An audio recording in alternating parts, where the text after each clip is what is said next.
நடிகர் ஜீவா அவர்கள். இவருன்னா அப்புறம் இந்த விஷயத்துல சம்பந்தம் இல்லாம வந்திருக்காருன்னு கேட்டீங்கன்னா, அவர் ஒரு ஸ்டேட்மெண்ட் விட்டுருக்காரு. இப்ப பல பேர் இது விவாதத்துக்கு உட்படுத்த ஆரம்பிச்சிட்டாங்க.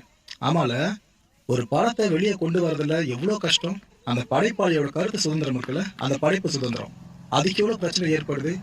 நிறைய பேரோட சித்தாந்தங்களை நாம மீறி ஒரு படத்தை ரிலீஸ் பண்ண முடியாது போல இருக்கு அப்படின்னு பல பேர் விவாதிக்க ஆரம்பிச்சிட்டாங்க ஜீவாவால. நண்பன் படத்துல ஜீவா அவர்கள் விஜய் சாரோட நடிச்ச விஷயம் கண்டிப்பா உனக்கு தெரிஞ்சிருக்கும். சூப்பரா பண்ணிருப்பாங்க ரெண்டு பேருமே. அப்பேற்பட்ட ஜீவா இப்ப என்ன சொல்லிருக்காரு, எங்க இந்த சென்சார் போர்டோட பிராண்ட் அம்பாசிடரு கிட்டத்தட்ட நான் தான் சர்க்காசமா சொல்லியிருக்காரு. இதுக்கான காரணம் என்ன தெரியுமா?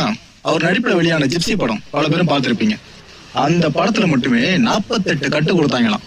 யோசிச்சு பாருங்க, ஒரு படத்துக்கு 48 கட்டு வருதுன்னா கிட்டத்தட்ட அவங்க எடுத்த முக்கியமான சீக்வன்ஸ் இருக்குல்ல, அதுவே அடிபட வாய்ப்பு நிறைய இருக்கும். சோ இவ்வளவு கட்ஸ நாங்க அப்பயே சந்திச்சோம்.